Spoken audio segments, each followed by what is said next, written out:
Welcome to the quarterfinals of the 2021 United Wiffle National Championship, and boy, did we have an awesome matchup for you. I'm Nick Schaefer. We'll be joined by Paul Cook shortly. Tim Cook's with me right now, and this is an awesome matchup of two teams that know each other very well. I feel like they just played like a month ago, Tim, in the MAW Championship. It's the Juggernauts versus Wiff Inc. and an MAW known as Earl, so this is going to be a highly entertaining matchup. Wouldn't you say, Tim? Yeah, no, can't wait to see. It's going to be Ryan Mcelrath on the mound for the Juggernauts against Dan Whitener for Wiff Inc. These two teams have seen each other a ton. I believe this year, Wiff Inc. / Earl is actually up in the series by one game. Juggernauts did beat Earl in 2 out of 3. Best of 3, they took 2 to win the MAW championship. So should be a really, really good one. We got meets against C4 going on as another quarterfinal game. And Ridley Park is awaiting the winner of the Lemonheads Usual Suspects. And I think the Lemonheads are up in that game right now, I believe. Yeah, and then you got the meets game started a while ago. I'm not sure exactly the scores, but there's a lot of intriguing matchups. And the way these two teams made it here, Tim, the Juggernauts 10-run ruled MLW, and they were hitting. All 4 of them were hitting extra base hits. Earl had a crazy, awesome game against Fuego, and they were down at one point. I think they were down 1 or 2 runs, tied it up, and then Rob hit a walk-off homer off of Devin Torres to send Wiff Inc. into the quarterfinals. So this is going to be a good one. These two teams in the past, Tim, sometimes the games have been 2-1, 1-0, but lots of the games have been like 5-4-ish type games. Yeah, I mean, I was talking with Paul earlier on the field, and, one of the things he said was, you could see this being a high score back and forth affair, or, it could be very pitching dominant. Both of these teams are just extremely talented. Anyone who's made it here to the final 16 is extremely talented, and getting to the quarterfinals even more so. So, how proud are you of that? The majority, these two teams, are mostly made up of MAW players. It's really cool. It's all these guys battled all summer.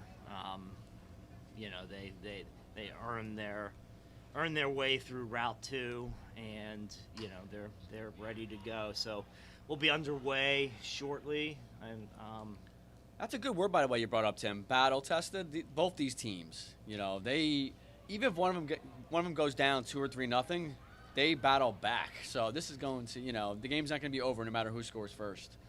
Yeah, there's a ton of respect here on the field. There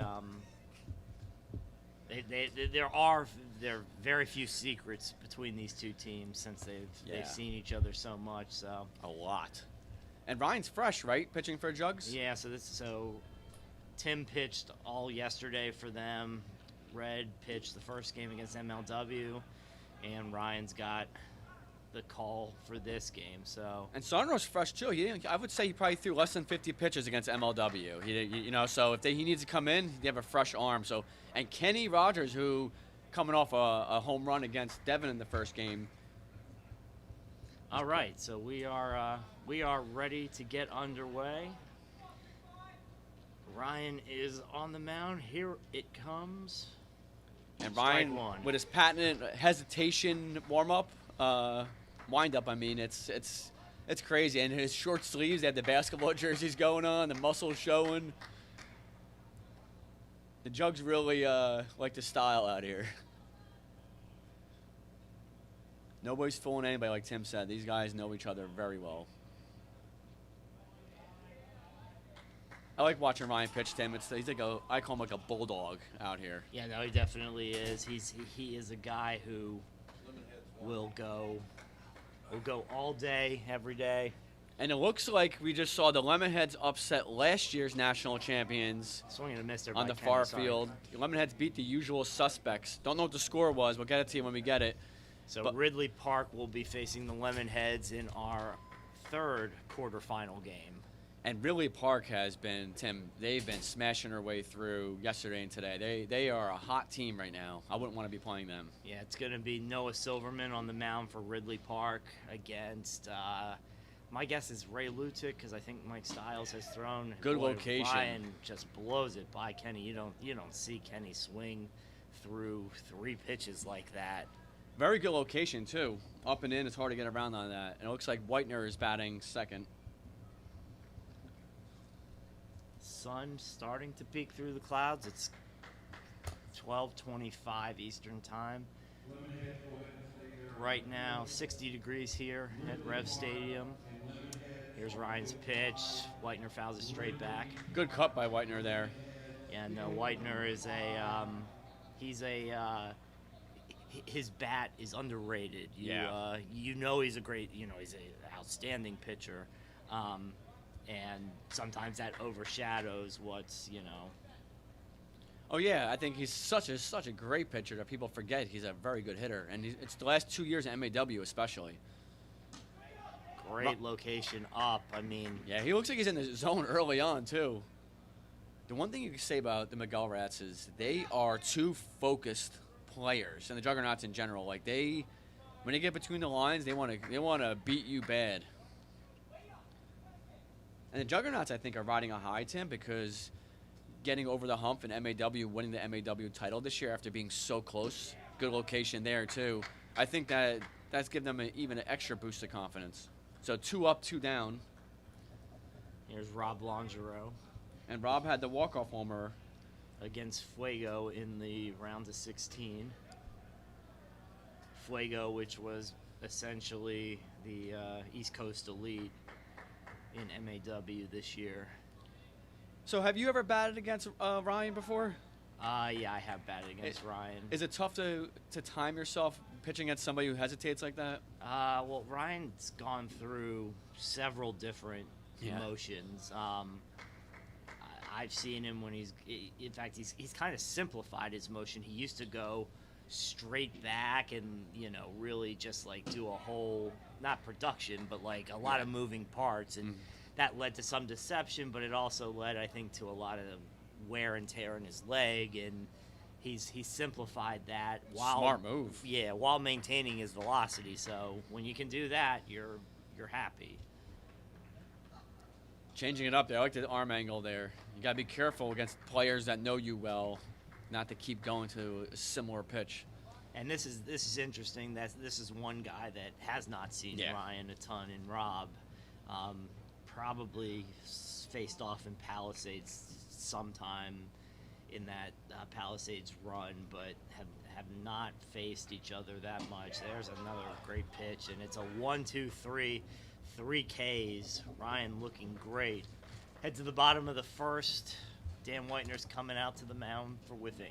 That was a very impressive inning by Ryan. I mean, he probably threw 2 balls the whole inning. It was he had it together. He was ready to go. And to be honest with you, in between the games, the Juggernauts were waiting for Wiff Inc. and Fuego to end, so they played the winner. And the Juggernauts are practicing. They were getting ready, like they're ready to go. So they're not just sitting around. They're all business. So the Lemonheads, as we said, won in the other field, and they'll be playing Ridley. And then you have the Meats, and who the Meats playing over there? C4? Yeah, Meats C4. So we'll try to get some scores for you. And then right now, Black Dog Country Club is playing the High Rollers. The winner of that game will play the winner of the Whippets and 603 All-Stars.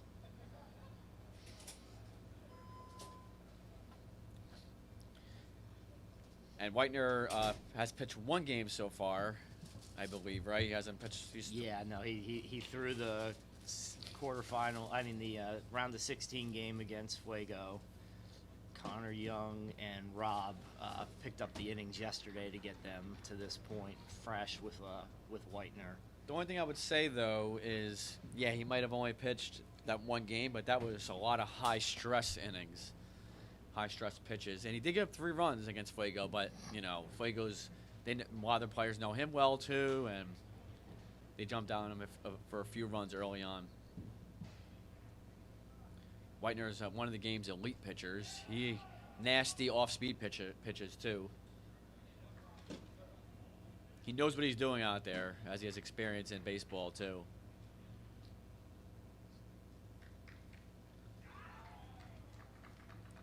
I feel like wherever Whitener goes, whatever team he's playing on, he has a lot of success. It's not a coincidence. And the Juggernauts, perhaps the country's best hitting team, or they're up there against anybody. And you know, all 4 of these guys can hit, so it's not like they have no weak links in their lineup. No, not at all. These teams are, like we said, I mean, it's probably say this too much, but they are both evenly matched. Yeah. This one can go either way.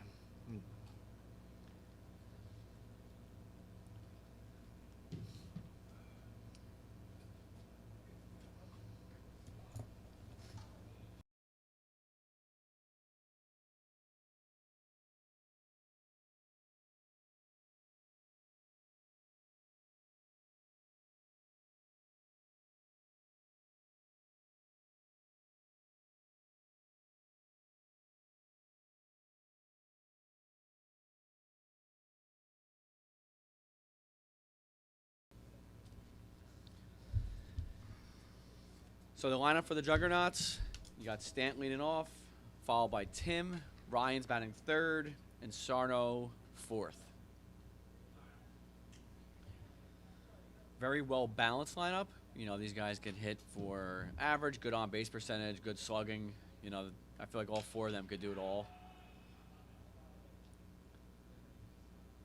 And they can put runs on the board quickly too, so Dan knows he has to be on top of his game right from pitch 1. And the Juggernauts come out swinging too. You'll see some of the most vicious swings from this lineup. They don't hold back when they're swinging the bat.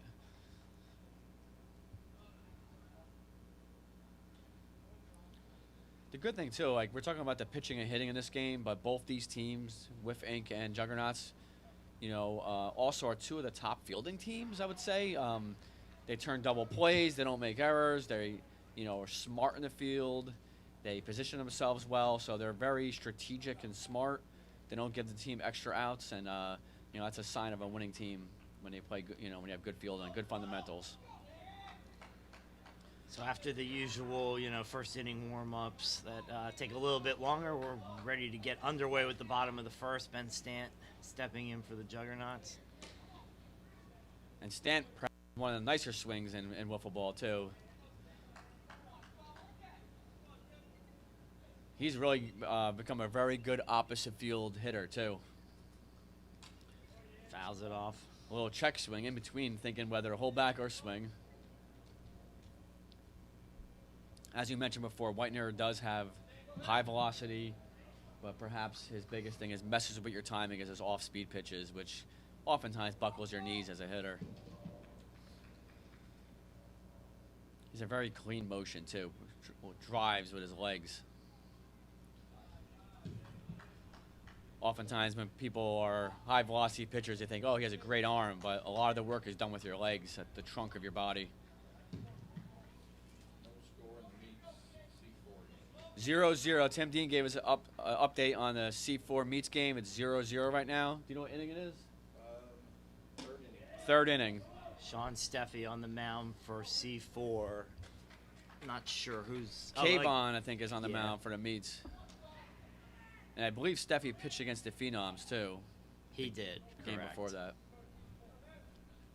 All right, so Stant's down 0-2.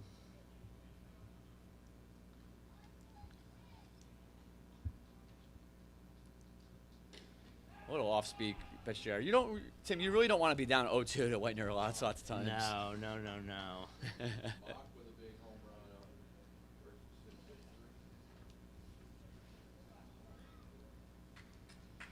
The Whippets could really hit over there.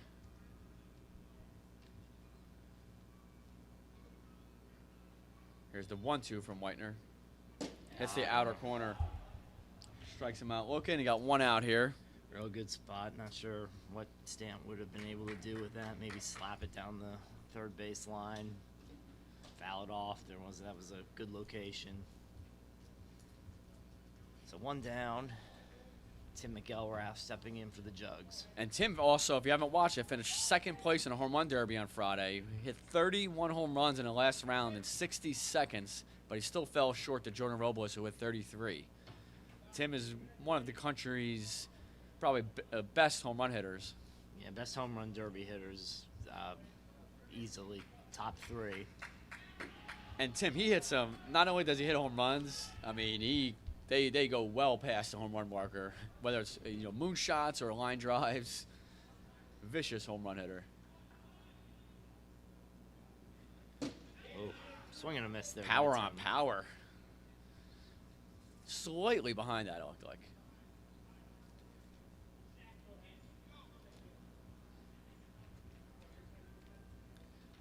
It's hard to find a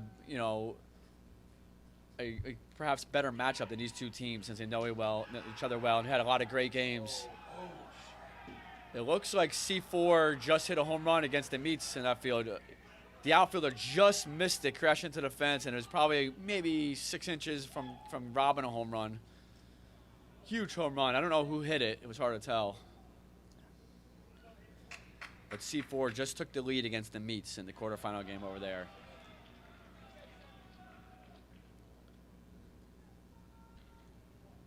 Whitener versus Tim here. Oh, just missed the inner corner. Yeah, I like that.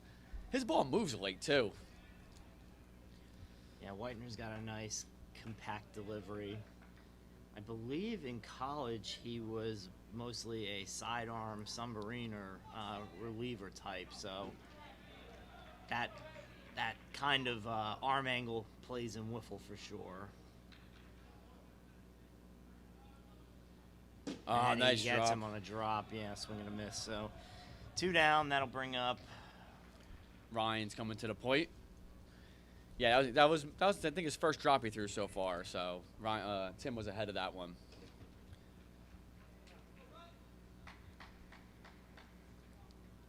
I remember watching these two. When Earl has played Jugs in the past, sometimes they get off to a slow start and they start putting runs on the board, second and third inning. We'll see if that holds true this game. 1-0 count here to Ryan. You could see Whitener really focusing on each pitch. He realizes that one pitch can make a massive difference in this game. Yeah, max effort. Yeah. High leverage pitches starting in the first inning, both sides. It looked like they hit the outer corner. I couldn't tell from here. Hard to tell. Yeah, we're up in the press box, so we can see, but we have netting in front of us, and the field's probably, or the zone is probably a good 170 feet from us. Yeah, if you're looking at the baseball diamond, we are behind home plate. So the center field for this wiffle ball field is home plate is the home run area, a little bit past where home plate would usually be. There's an awesome ballpark here at Peoples Bank Park, and the home of the York Revolution minor league baseball team. Second straight year that UWIF has had their national championship here. Incredible atmosphere. All right, so Ryan walks. So good at bat by him. Man on first, 2 down. Sarno coming to the plate. So now any extra base hit clears the bases. And these teams are filled with players that hit extra base hits. Man on first, 2 outs. Bottom of the first. We got a 0-0 game here in the quarterfinals. Swing and a miss. Up and in. Good spot, good location. Yeah, Red looking to ambush it early, I think. He had, 3 at bats to look at before he came to the plate.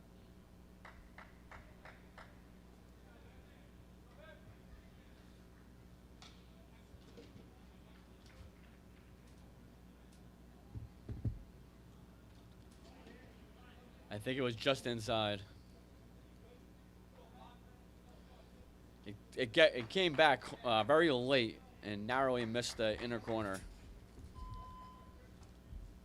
been busting Sarno in the first 2 pitches. Doesn't want him to extend his arms and get any power on it. He busts him in again. Oh, that was a strike, that second one. So Whitener escapes the first. Only 1 man got on base. Strikes out Sarno to end the inning. We're heading to the top of the second. 0-0 game.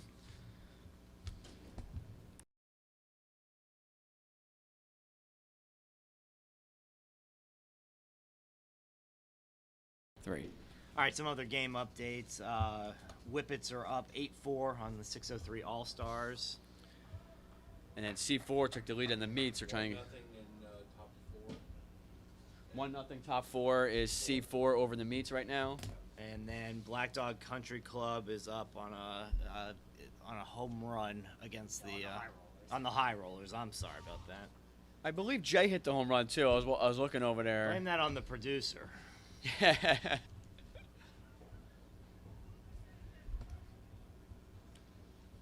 Ryan back on the mound. Often does his warm-ups from second base to start it.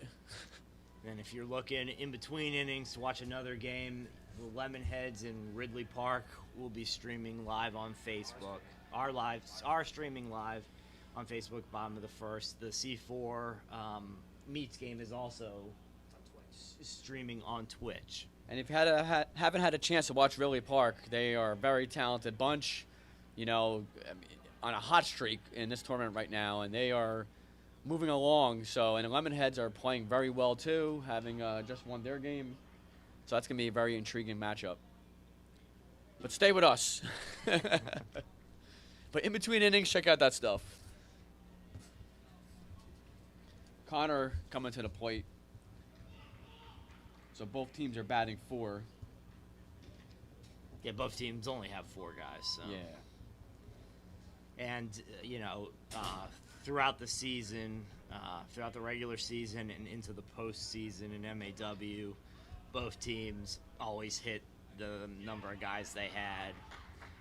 Occasionally, when Brian DiNapoli was part of the Juggernauts, they would occasionally DH if Red was on the mound. But usually all 5 guys hit. Same thing with Earl. Sometimes DHing for Mike Stiles when he was out on the mound. And this specific matchup here, Tim, Connor versus Ryan, these guys might be up there with the 2 that face each other the most. Yeah. A lot. I mean, talking hundreds of times batting against each other.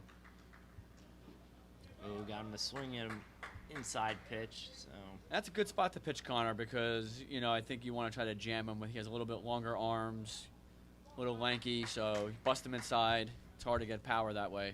Yeah, Connor's got, Connor has progressed a lot as a hitter, but he is very much still a free swinger. And sometimes that free swinging will lead to big, big, big moments, but then sometimes, you know, you're able to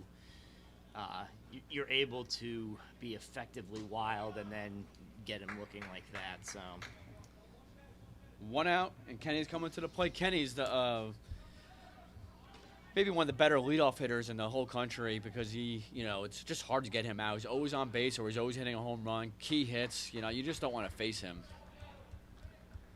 So I wouldn't be surprised later in the game, you know, sometimes you may want to pitch around them slightly. Not that the rest of the Wiff Inc., they're very good hitters, but Kenny's such an elite hitter.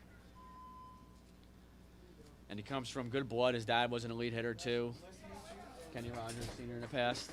So this is going to be a very good matchup to see during the tournament. Second time he's batting against Ryan today. First at bat he K'd.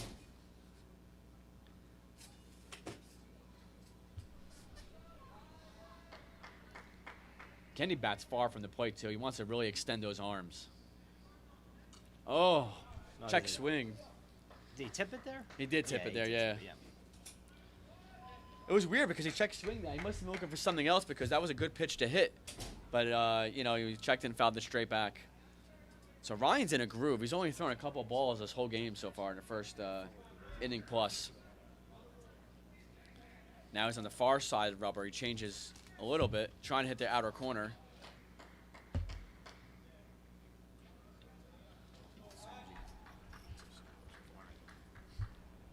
I'm going to keep an eye on Ryan too, see how many times he does, because now he looks like he's going even more to the left side than he did before. Is he trying to paint the outside corner? That ended up too much into the plate for his liking, even though he got Kenny swinging there. He fouled it straight back to the catcher. Kind of got away with one there. Probably got away with it because he is fresh. He has a little bit more velocity on him. But later on in the game, you're not going to want to pitch it in that location. 2 outs here. Whitener coming to the plate. He struck out his first at bat. So I was on assignment, but how the whiffing hitters looked against Ryan so far? Like any good looks? Any? Not yet. I mean, honestly, that last at bat by Kenny, even though he struck out, he found it straight back to the catcher on 2 strikes. He was just underneath it. Ryan has been putting it in good spots. He's been jamming. He was jamming Connor. He was jamming Whitener early. And then pitching outside to Kenny. I mean, Paul, he's only thrown a handful of balls like the whole game so far, probably less than 5. And everything's purposeful too. It seems like he has a game plan. He looks strong. Like his arm looks good. It should be. He's well rested. He hasn't.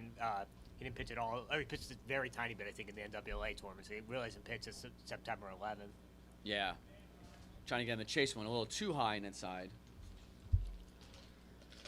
I like the Juggernauts too. You get to see sometimes Stant or Sarno. They say a word to Ryan just to maybe give him some input on help him location or type of pitch. Outer corner. It's like almost like a 2-seamer there, but it might be a screwball. Gets a 1-2-3 inning. Strikes out 2 guys looking. We're heading to the bottom of the second. You got 0-0 coming up for the Jugs. You got Stant, Tim, and Ryan. If anybody gets on, you got Sarno.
Back underway here in the bottom of the second inning. Still no score here, whiffing Juggernauts. And remember, we're playing 5-inning games, right? What's the extra inning rule, Paul, just in case we end up going there for sort of viewers now? It's a double clean game, so they'll play 10 clean, and then the 11th would start with bases loaded. Hopefully we don't go that far, because we've had a couple games that went lengthy that have pushed things back slightly, so. That home run didn't tie it up there. Bottom of 4. Oh, hit the home run. Yonkman. So, an update from another quarterfinal matchup. Caleb Yonkman. He took Steffi deep? Solo home run off his on Steffi, ties that game up at 1. Wow, big hit. Caleb making his mark on this tournament. Black Dog looks like they're moving on. We think we're trying to get the official word on that. They were up before. Ridley Park's in the distance. Remember, if in between innings, when you're not watching this game, you could go to the Wiff Facebook page, right, Paul, and check out the action streaming? Yep. We'll just watch both at one time. Multitask. Oh, yeah, you could do that. A lot of intriguing matchups on this field. It looks like C4 in the far field is huddling up, trying to figure out what they're going to do against the Meats. Steffi may be trying to rebound after giving up the home run to Caleb. Might even be changing pitchers. Looks like they might be changing pitchers. Or ball, yeah. Or a Stance batting here against Whitener. Ball just explodes out of Whitener's hand, up in the zone, and Stan swings underneath it. First out.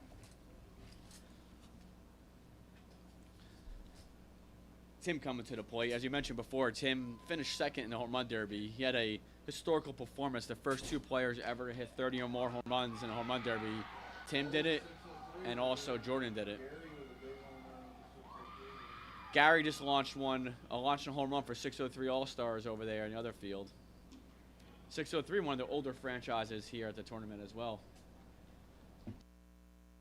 Coming in for C4 over there. Paul, who's that C4 pitcher? Oh, I can't see from here. So Kevin Norris looks like might be replacing Steffi in the C4 game. Yeah, it looks like he is coming in relief.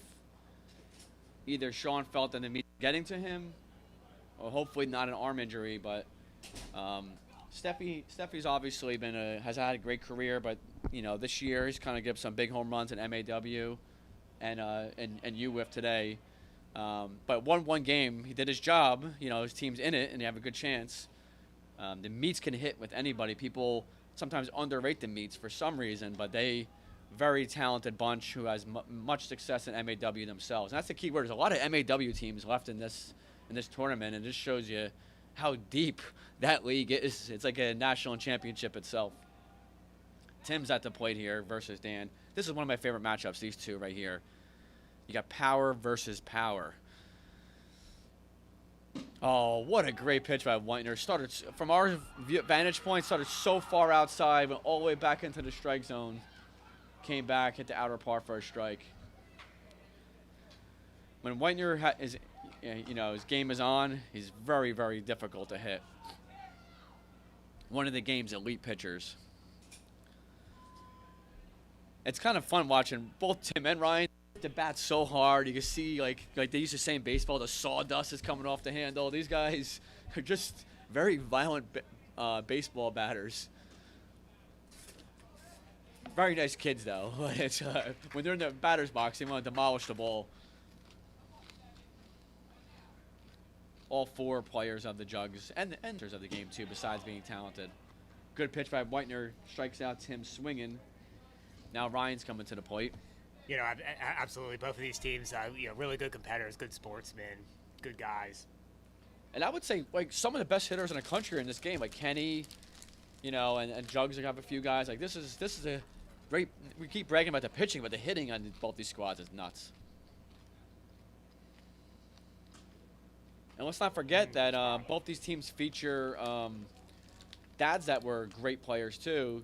Kenny Rogers' dad, Kenny Rogers Sr., and then Sarno's dad was a very good player for New York State of Mind back in the day too. So you have some game.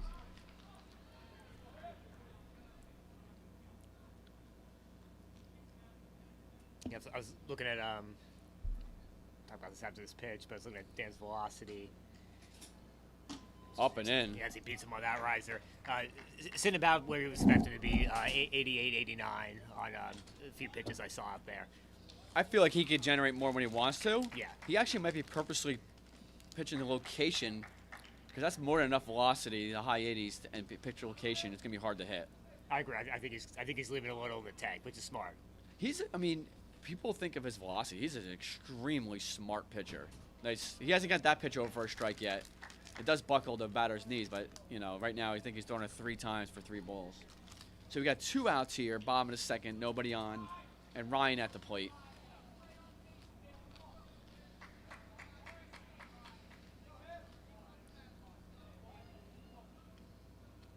Ryan stands up a little bit more upright than Tim does. Tim's a little bit more in a crouch. Good outer corner. What an inning pitch by Dan. It gets Ryan looking there for a 1-2-3 inning. We're heading to the top of 3, 0-0 game. And Paul, we've only had 1 base runner in this whole game, and that was a first inning walk by Ryan. But other than that, it's been all Ks. Do you think it's going to be important the first team that gets a hit, maybe to show the other pitcher that we can hit you? Not really, because I think these teams are so familiar with each other. If they weren't, I would say that'd be important. But I think they know what everyone brings to the table. And one swing could change the game too, right? Yeah. Thanks, Joe. Yeah. Absolutely. Just take it out. It's one swing can change the game, and there's still a good chance this game's gonna go back and forth a little bit, at some point. Yeah, I don't think that's a huge deal. Again, like these guys they know each other so well. They faced each other so many times, and they've seen it all too. So even if one gets down, they're not gonna be worried about it. They know they can come back. I remember watching a game at MAW when they played a few years ago. I forgot the score, Paul. It was either like 7-5 or 8-7, and it wasn't like bad pitching. It was just ridiculous hitting. It went back and forth. I think it was 2 years ago that game happened. It was 7-1 Black Dog. Black Dog Country Club won 7-1 in their game, so they're moving on to face the winner of 603 and Whippets, right? Right, and it looks like it's over. It looks like Whippets might have won. So we're thinking the Whippets won. We're gonna get official word on that, and if they did, they play the Black Dog Country Club. And Black Dog were last year's runner-up, Paul, right? Yeah, that's right. A little bit different roster this year, but yeah, that 603 Whippets game that was another good one. Whippets have played a couple good games to start Sunday. They've been basically playing nonstop since it's 1 o'clock now. They've basically been playing nonstop since 9 o'clock. Incredible performance by them, and not to discount them, but you know they're going to be huge underdogs against Black Dog Country Club, but they're on a hot streak, and you know sometimes when your team's hot, you could beat anybody. And Black Dog Country Club, I think, has benefited slightly easier group of teams they play, and by no means is any team easy here, but their matchups have been definitely favored them, and that's how the luck of the draw goes sometimes. But going forward, you know, anybody can knock out anybody.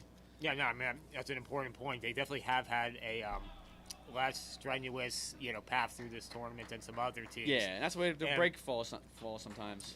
Meanwhile, the Whippets have played, 2 really tough games that they've really had a battle.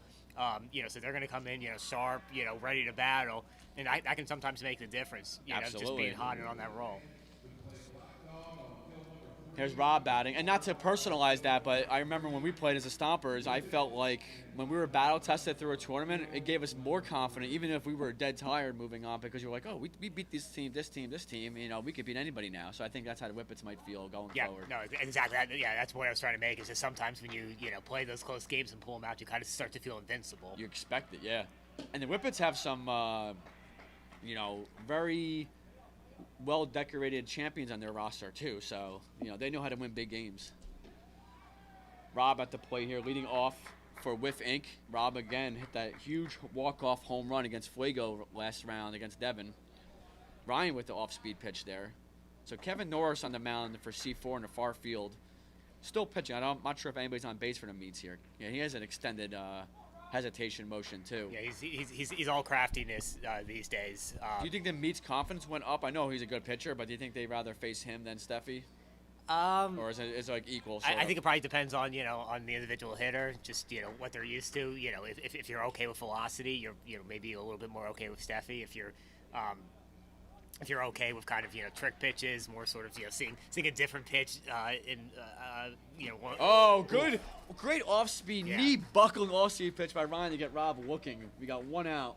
Nice pitch. Norris and Steffi's, I think they're both tough on guys that have mainly seen clean ball, which is the case for Youngman and Flackney. Yeah. But I think Norris may be even tougher because he's such a cut ball pitcher where all of his stuff is that cut ball junk, type of stuff. Yeah. But we'll see. So that might have been, we'll see if it pays off. That might be a smart move from C4, going from gas with Steffi to all-round and some creativity with Norris. Connor coming to the plate here for Wiff Inc. Wiff Inc. is still looking for their first base runner. The first 7 guys have K'd against Ryan. Connor with a hard foul ball, a little behind it, down the third base line, other field. Connor fools you sometimes. He'll be like 0 for 6 with 6 strikeouts, and then he gets the big double. Yep. I think he doesn't take one at bat to the next. Although, younger Connor I think would, but, so this is not a word you usually use with Connor, but more mature Connor. Do you really want to say this is a more mature Connor? Connor's one of my favorite players to watch, as a broadcaster. He brings so much intensity. He's all about winning. He used to be the guy that pitches every big game. Now he can pitch the big game, or he'll sacrifice himself, pitch the early games, and let Whitener be fresh and things like that. So he does whatever it takes to win, Paul. Well, yeah, and we laughed about more mature Connor, but he really is. Yeah. Like, when he first came to MAW, anytime he let up a hit or anytime he he lost a game, it was just complete meltdown almost emotionally. Now he takes all that stuff more in stride. I think he's become a better teammate. I think he's become a better captain. And honestly, like I know there's a lot of nicknames out there for people, but he's like for me like one of the Mr. Wiffle Balls, people because he plays everywhere. He's a great ambassador to the game, helps people out. Like it's just he's an all-around great wiffle ball person, not just a player. Base hit by the Meats over there in the other field. Connor with a single to left field. It stops. So Connor with the game's first base hit, and then Wiff Inc.'s first runner. Took the opposite field, and that's where Ryan, the ball stayed low, and Connor was able just to go with it and flick it to left field. A little discussion here between Rob and the Jugs. Not sure what's going on, but a man on first, 1 out, and Kenny coming to the plate.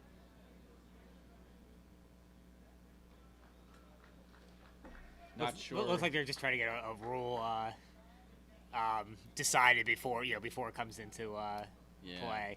One of those things where you kind of think about something, you're like, okay, let me make sure the other team's on the same page as me. Yeah, it was the fielding rules, whether you can come up after you dive, and that's smart by both teams to talk things out. This is why wiffle ball is awesome too. Like very much a gentleman's game, as we said a few times throughout the last couple days. This is where Kenny does damage with guys. Doesn't have to be in scoring position. This guy's on base. He gets even tougher in a bat. I think he had a piece of that, looked like, right? Or no? I think he may have got a little tip, yeah.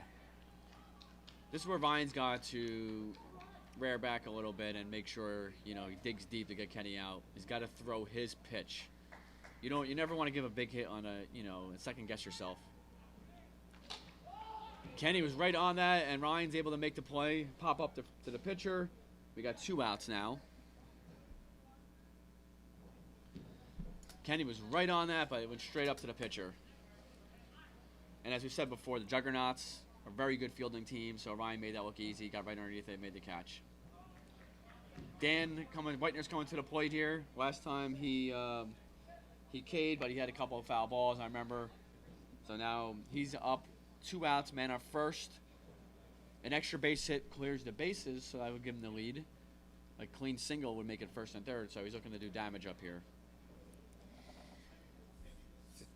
Keep you updated on a couple of other games. The Lemonheads, Ridley Park are currently tied at 0, bottom of the second inning. Bottom of the second inning? Bottom of the second inning. That one could be a while before we see a run. Do we know the pitching matchup in that game? Yeah, it's Ray versus Noah.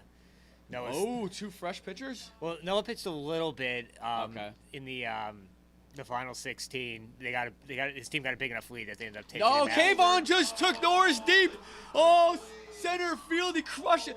Massive bat flip about 100 feet up in the air. What a smash. And Kayvon, and he did a lefty too, Tim. We were talking about that before. We were telling Tim Dino Kayvon could bat lefty or righty. Paul and I have witnessed it in person at MAW. What a slam against C4. It's at least 2 or 3-1. I'm not sure. I think it's 3-1 over there. But the Meats are on fire. They can hit. We've seen it in person. The Meats can hit with anybody. Opposite field smash. Whitener up. Let's go back to our game here. Whitener up against Ryan. We're excited here. There's so many action-packed games going on all over the field here. Good pitch by Ryan. He's able to jam Whitener there to get him strikes him out. So the end of the top of the third, it's 0-0. Wiff Inc. did get their first hit. Connor had a single to left field.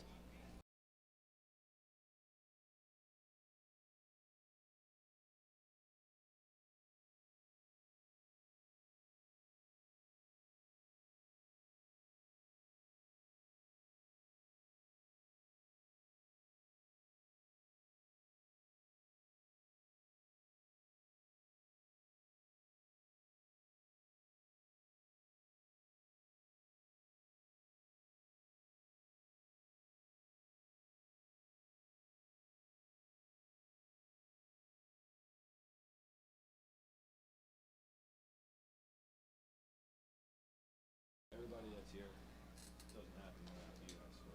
Happy to be a part of this awesome event. The team that wins this tournament will be the one that plays the hottest today. Yeah. So now we're heading to the bottom of the third. Coming up for the Jugs, we got a 0-0 game. We got Sarno leading off, Stant, Tim, and if anybody gets on, Ryan.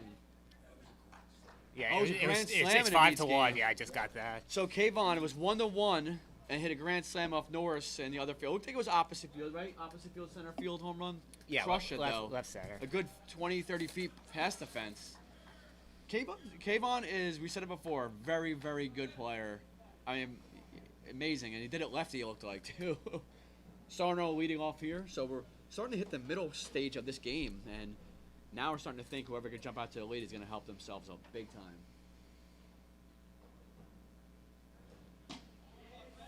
Whitener up in the zone. Sarno swinging hard underneath it a little bit. So C4's day could possibly end a little earlier than they would want over there. But, they have the offense to come back over there too, Paul. Yeah, no, they're never out of any game. That's what makes them so dangerous. There's a common theme with the teams that are left here. They get hit. It's not just pitching. You know, these teams can hit.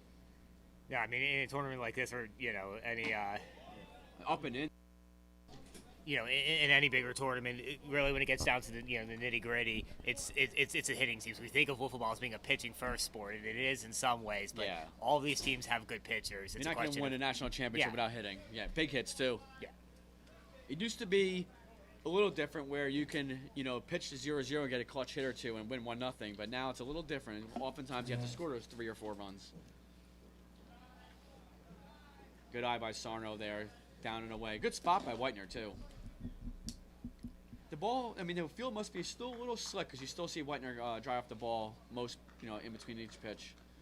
Either that or he's, he's superstitious. Yeah. But it was a force of habit. Yeah, it could be force of habit too. Gives him time to think. Oh, great, good location up and in. Gets Sarno looking there. You got 1 out.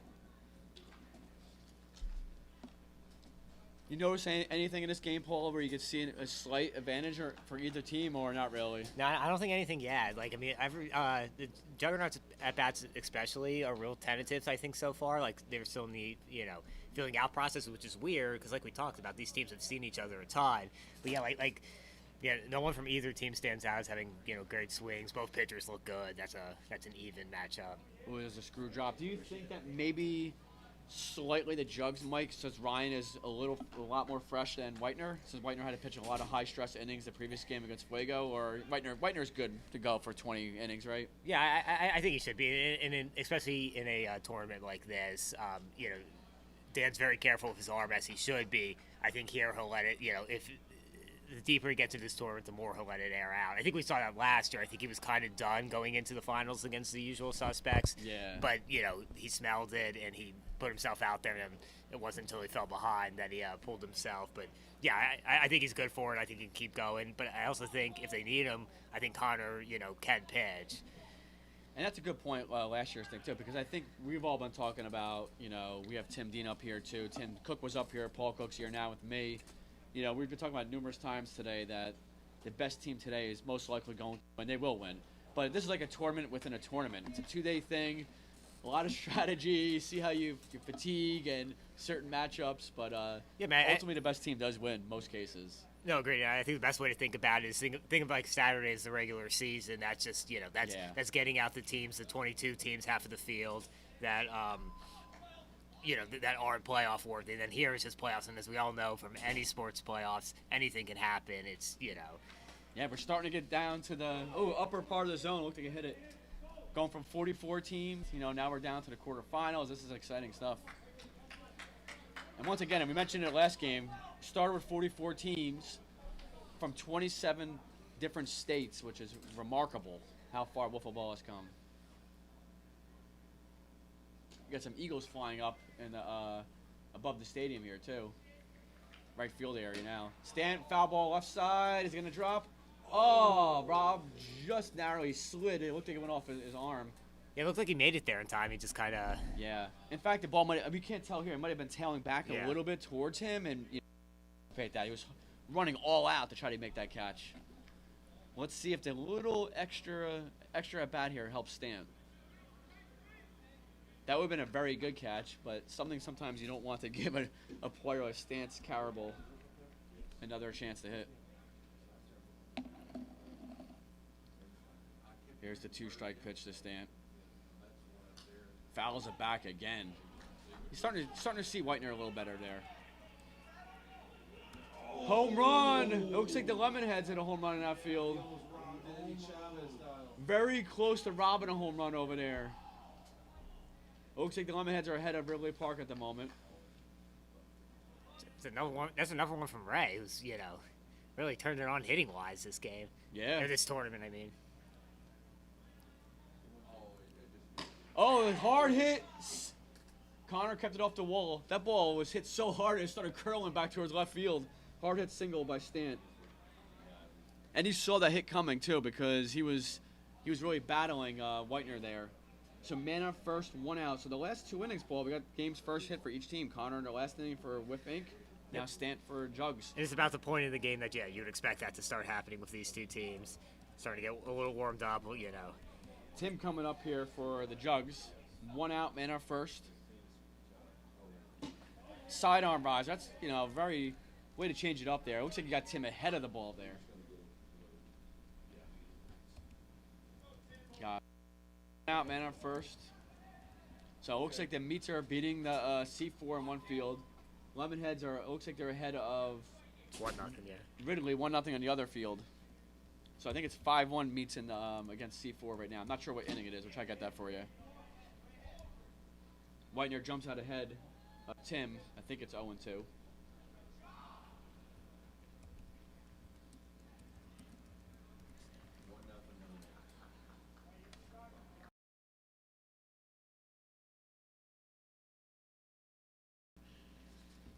One nothing Lemonheads we got on the other field.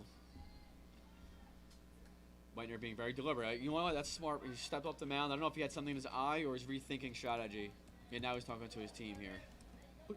Or he has something in his eye. Maybe both. That's smart. If you're not fully confident in what you're doing and you don't feel 100% right, step off.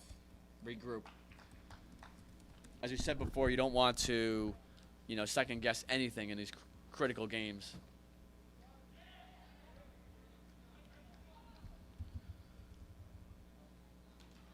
High and inside. Good take by Tim. And Tim is looking for a pitch to drive.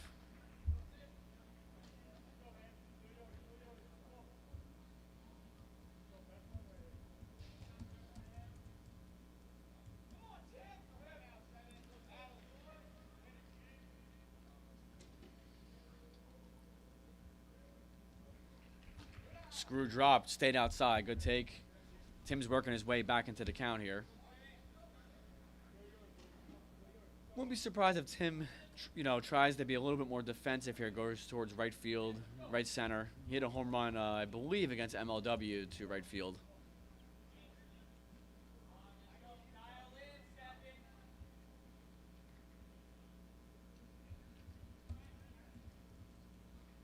Oh, nice pitch by Whitener. Explodes above the zone. It gets Tim swinging for 2 outs. So now we got 2 outs, man on first. And Ryan's coming to the plate. It's smart. I like those high pitches above the zone with 2 strikes. It's hard to lay off. The the batter's aggressive, and oftentimes they'll chase that pitch.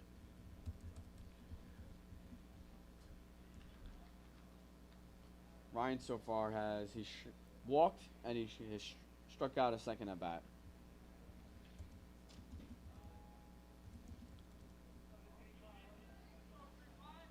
Wiff Inc. moving around the field, trying to make sure that they're trying to play no doubles here because you don't want if a double will score a run. So they have 2 guys playing the outfield, 1 playing the infield. They want to try to prevent the double. Ball 1 outside. I think that's a good strategy because if it's a 0-0 game, you don't want to give up the go-ahead run on a double that could have been prevented if you had a second outfielder. You have Connor and Rob playing the outfield. Kenny's playing the infield.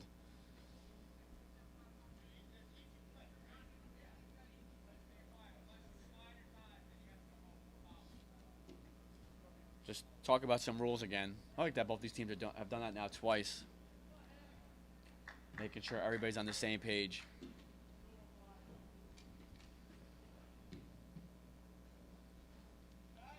Whitener is really trying to paint that outside corner against Ryan. Missed both times.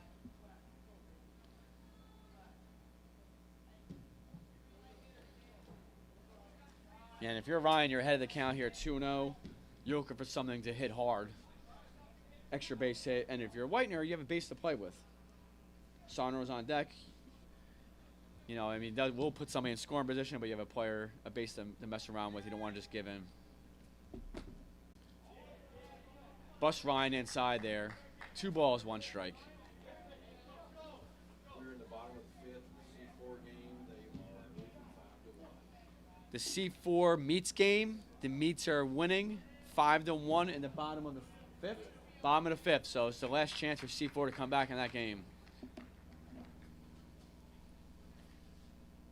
Bottom of 3, Lemon Heads. And that would be a tough break. I mean, a tough loss for C4 where they were able to beat the Phenoms the game before that, thinking that, you know, okay, that might be one of our toughest games we're going to play. And then they played the Meats, jump out to a lead, and then could ultimately lose the game. And it looks like the Meats just beat C4 5-1, and Meats are moving on. Great job by the Meats. Ryan's still at the plate against Whitener. I would, you know what? Like, I don't necessarily if I would even say it's an upset, Paul. I mean, I know C4 was Meats are. Tim Dean just said it right. Meats are good, and they could hit. Paul and I have been, have followed the Meats a lot through MAW. No, I mean, like, I think in sports, as sports fans, we all tend to be a little behind the curves. Mm-hmm. So, C4, had a legendary 3-year run, and then, and then last year, we're, really just a couple, breaks away or whatever. But I think when you looked at it this year, you still had them as one of the 4, 5, 6 favorites. But there were other teams in that field that maybe weren't necessarily on their level from 2017 to 2019 that now wore. And the Meats were definitely one of them. So, yeah, I think that was a very even matchup. And I think, on this day, the better team won. So, to recap that C4 Meats game, Paul, C4 jumped out to a 1-0 lead. I'm not sure. I can't remember who hit the home run for C4. But then Caleb Yonkman hit the home run off of Steffi to make it 1-1. A couple guys got on base, and they went to Kevin Norris. And then the grand slam by Kayvon to make it 5-1 Meats.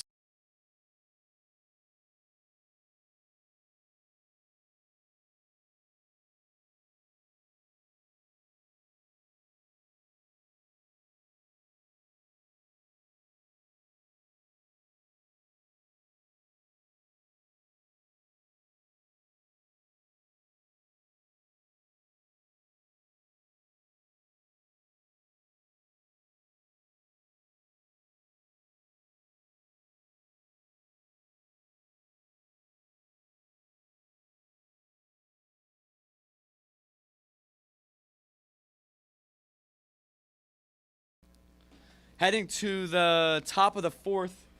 Now we're getting the very late stages of the game. Remember, these are 5-inning games. It's 0-0 coming up for Wiff Inc. You got Rob leading off, followed by Connor. Then the top of the lineup, you have Kenny. If anybody gets on, then Whitener. Both teams have 1 hit. Looks like a huge home run by Ridley in the other field. They're going nuts over there. Ridley either took the lead or tied up. But you know what? Ridley is one of the more emotional group of players out there. Very excitable. It looked like that was Cam Farrow, which you would expect. Elite player, Cam. He made the Drops top 10 last year, right? Oh, yeah, it was pretty high, Yeah, Cam has... Yeah, that was a solo shot, 1-1. 1-1 in that game. Man, that Lemonheads Ridley game is a battle. All these games are battles that are going on. Well, I guess there's only 2 games going on at the moment. And then... Yeah, it's Cam Farrow. He's been on a roll this whole tournament. Black Dog Country Club is getting ready to battle the Whippets. Looks like that's about to get started. So follow all these games on UWIF Facebook page. You can see the scores and the streaming games too. Another home run by Ridley? No, that one stayed in. Oh, okay. Did he rob him? No, it was a hit. Oh, okay. We're trying to give you all the details of. I mean, that's a good.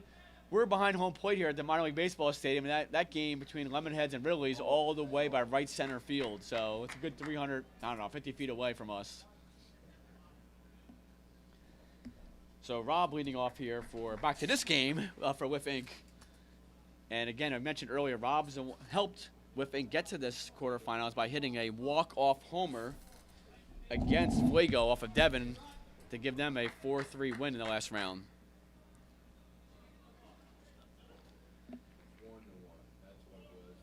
1-1. 1-1.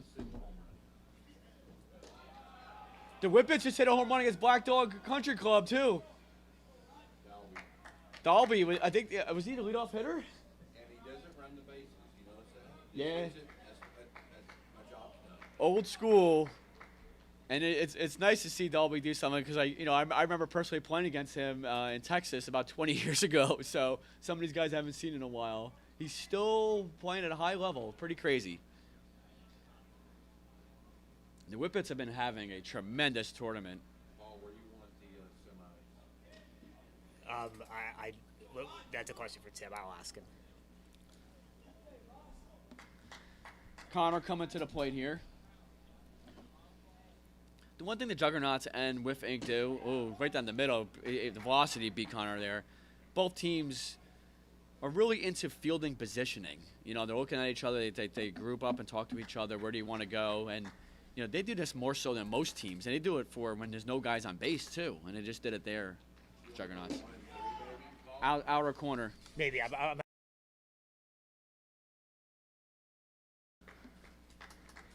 So you got 2 strikes on Connor. And we're able, in our booth, we have Paul Cook just set up the Lemonheads Really game to our left. So we're able to watch both games. We're watching Ryan gets Connor swinging there, 2 outs. So we'll give you live updates on the Lemonheads and Really game, too.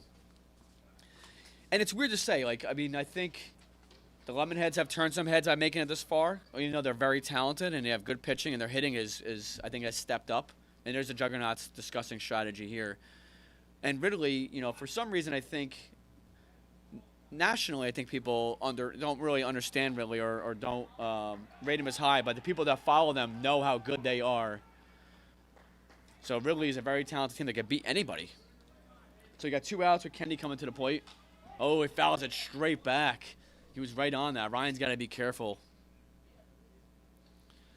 I don't think that was Cam getting a single.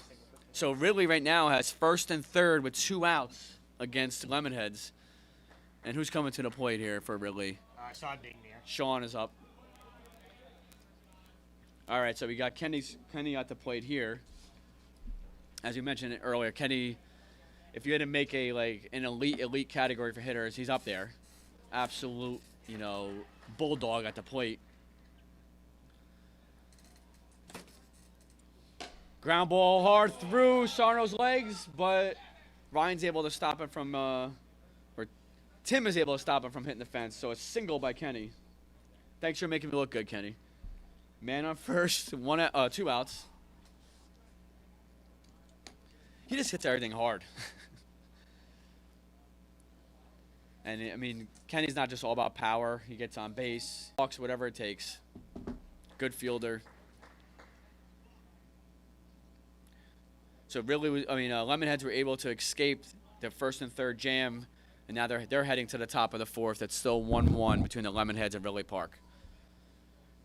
Whitener's coming up at the plate for, I keep wanting to say Earl, for Wiff Inc. And the Jugs are still talking strategy. I think they're going to go with 2 infielders, it looks like. I think there's less people over here already. Here's the first pitch to Whitener.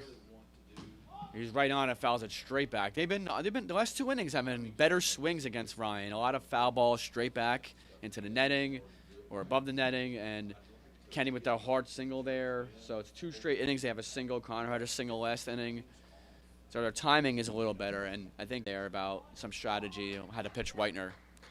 We just saw Tim Cook on the screen there at the Lemonheads game fixing something there.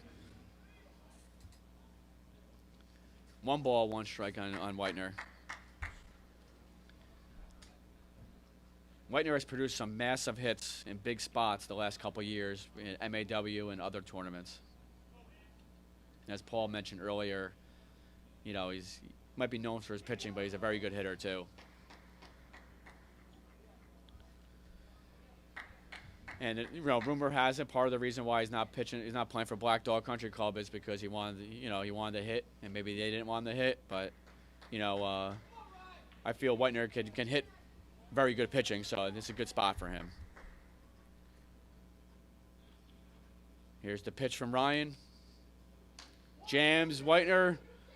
Trying to turn 2 here. Here's the throw to Stan. Can Stan complete the double play? And he hits it. Good play. Good fielding. That's what we mentioned. The Juggernauts fielding. Ground ball right back to Ryan. He flips it. There's nobody rushing there, Paul. Stan gathers his feet. You actually see him move the ball in his hands to get the right motion. Throws it out of home. So DP. Stan's one of the better throwing fielders. So after having a first and second situation, they were able to escape that, and we're heading to the bottom of the 4th. Coming up for the Jugs, you got Sarno leading off. Then the top of the order, Ben Stant, Tim, and if anybody gets on, you got Ryan. No, I'm good, thank you.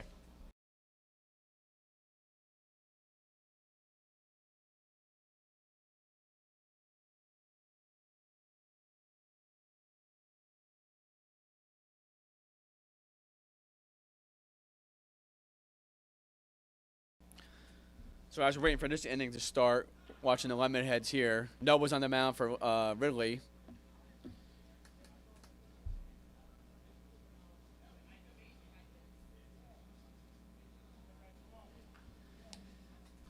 Whitener back on the mound here for Wiff Inc. He's only given runners. 2 base runners total, which is obviously very impressive against facing the Juggernauts. But the Juggernauts were starting to string together a little bit better swings the last inning or 2. Leading off, we got Sarno leading off here for the Jugs. Oh, I gave Tim all that cash. Okay, yeah, and I saw your Venmo. The lead off, Whitener versus Sarno right now. Up in the zone, gets Sarno chasing for strike 1.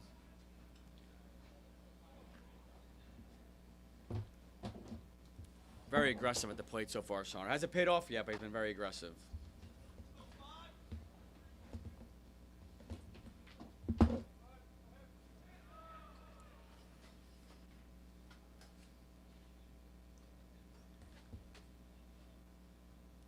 Down and away for ball 1. 1-1 count.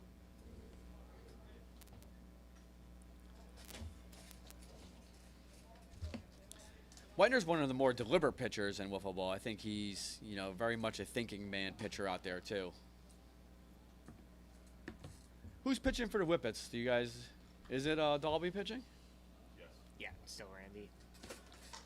Foul ball. So we have Danny Lanigan behind us. Danny, what do you think about that Black Dog Country Club versus Whippets matchup? Did Whippets? I think they jumped up to a 1-0 lead over there. Yeah, I don't think that lead will last very long. Dalby was kind of on fumes. He gave up 9 runs to the Way Too Beautiful. I think 6 or 7 to 603, and Black Dog is rolling right now. Ventresca is kind of like Benjamin Button. He's just getting better with age somehow. Yeah. And that's no slight to Dalby because he's had a tremendous career in tournament. A warrior. Himself. Yeah. We got some more excitement out in the Lemonheads field, it looks like. I guess they got out of the inning. But, yeah. So, Sarno struck out there for a leadoff out here. Whitener now is facing top of the order with Stant and then Tim after that. So, yeah, Whippets have been, I guess, getting through with their bats, it seems like, today. Yeah, similar to what they did last year. But just watching the end of the 603 game, because it was right after my game ended, and then playing next to Black Dog during their first playoff game against the High Rollers, I think the Black Dog bats will really come through in this game. Yeah, their depth too. Black Dog has been rolling. It's a ground ball, maybe off his foot. So Stant at the plate here for the Jugs. Looking for Stant has the 1 hit for the Juggernauts so far. Last inning hit a hard hit single up the middle. You just missed that one hit that straight back. Yeah, we're seeing some better swings. Paul and I were just talking about that the last 2 innings, both teams are putting together better looking swings, foul ball. So I think you will start seeing some more hits coming up. You would think in this game there would be a lot of contact, being that these teams are so familiar with each other. But it's a different environment today, so these pitchers are definitely going to step to another level. And this lineup is deep for the Juggernauts too. All 4 guys can hit. A little different lineup there from Whitener. Tries a little extra velocity. Stan fouls it straight back again. That when I'm a fielder there and my pitcher throws it like that, I say just high enough, because if he throws it any lower, Stant's putting that one in the bleachers.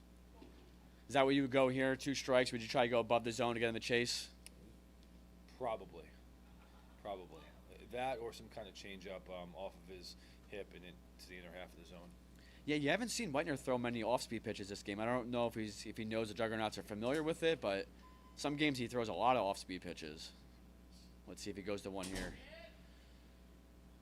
Oh, inner part of the play gets Stant chasing. I don't think he got a piece of that. Let's see. I actually think he did. Yeah, they're talking about. He did get a piece of it. Yeah. He's a tough out on 2 strikes too, especially. It's annoying sometimes, but he's tough out. And He's certainly changed his MO. He used to be known for the knuckleball, and now he's known for his bat. Yeah, it's pretty remarkable. And he bats pretty far off the plate too. He like dives into the ball, takes it to left field. Yeah, he dives in kind of like the Foley guy used to for the U and Dirty Frank back in the day. Yeah, Stan has one of the nicer swings too. We always say this: lefties for some reason get the reputation of nicest swings in baseball and wiffle ball. And basketball too. It's always have. Yeah. As a basketball coach, I can tell you that lefty stroke is always a little nicer than the righty stroke. Yeah.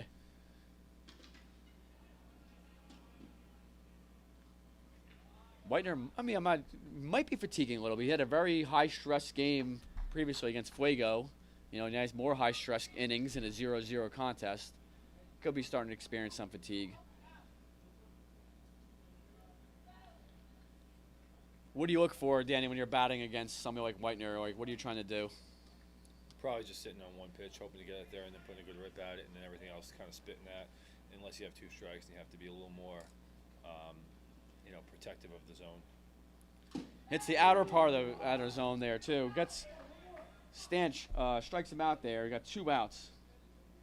Yeah, that was a pitch that actually was a pretty good pitch to hit, and I don't think Stant was looking for that. I think he was kind of surprised by it. You see him, tilt his head back afterwards, like, oh, geez, he got away with that one. But in that count, I don't think Stant was thinking that he would get that good of a pitch to hit. Yeah, sometimes I guess that fools a batter too when you're not expecting a good pitch. And his sun is popping out here on this field too. It should be a beautiful day. I mean, it looks like the rain went through this morning and the sun is shining. Should be in the high 50s, lower 60s. Can't ask much more in late October in York. No, this is great. Tim at the plate here. As you mentioned earlier, Tim is finished second in the home run derby to Jordan on Friday night. 31 bombs he hit in that last round. Single up the middle, and Connor is able to keep it off the wall. So a 2-out single by Tim. Now you have Ryan coming to the plate. Now let's see if Wiff Inc. play with 2 outfielders or try to prevent the double. Looks like they're thinking about it. What would you do, Danny, if you were pitching and you got to decide? Would you put 2 fielders outfield, or would you stick to your normal setup here? This is the bottom of the 4th. 4th inning. I think I would protect against a double. The infield's kind of slow, though, so the balls that get to the dirt are pretty slow by the time they get there. Well, that's a great pitch. He's just got, if he throws that pitch, he has to keep it at that spot. If that rises a little more into the C of the strike zone, that's really where the guy's going to put the swing on. And Ryan, so far, has not gotten a hit. He's been K'd all the time, but he had a better at-bat last at-bat.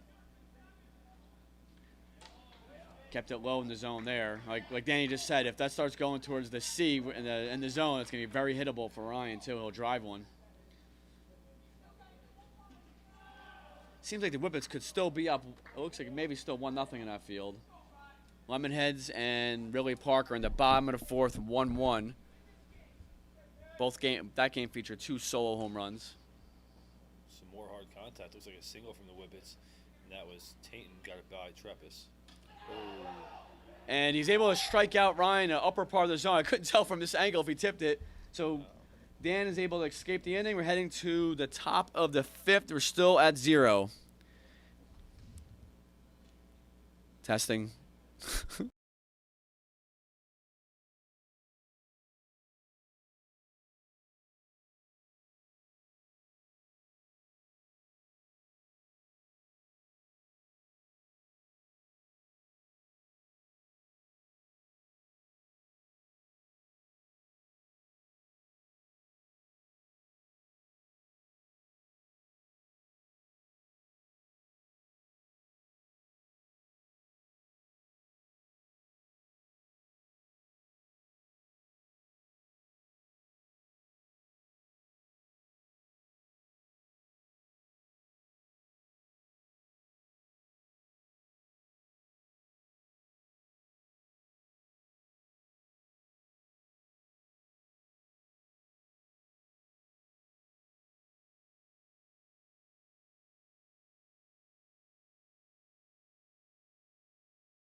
So we're heading to what inning? We're top of the fifth.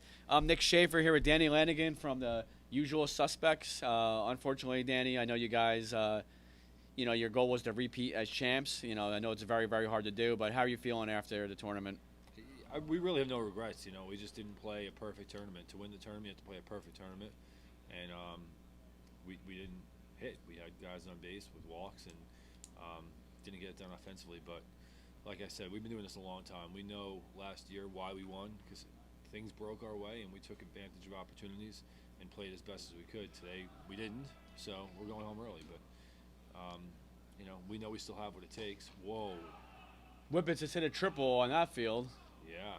So at this moment in time, as a champion yourself, and a historic career, what teams would you give the edge to? Maybe being the top dogs to win it all, the teams that are left. Based on my experience, I think that the teams who have the most pitching left have the best chance. I look at Black Dog because Matty really hasn't thrown much. Yeah. Colin hasn't thrown much. That's a great pitch from him. Ryan that was just the corner. I'm sorry, Ryan. That was the same pitch that Widener threw earlier to that bottom corner. I was throwing that last night as well. I'm just a couple ticks below these guys, but that's my favorite spot to hit the bottom outside corner with that backup riser. Well, how about some of these upsets? Or, it's hard to even say upsets. So much talent, but the Meats beating C4 before after being down 1-0 and then piled on 5 runs, including a grand slam from Kayvon. The Phenoms losing to C4. There's some great teams that are eliminated. Yeah, one of the storylines coming out, I think, was that teams like the Meats had made a lot of noise. Paints the corner again. Yeah, that's cruel.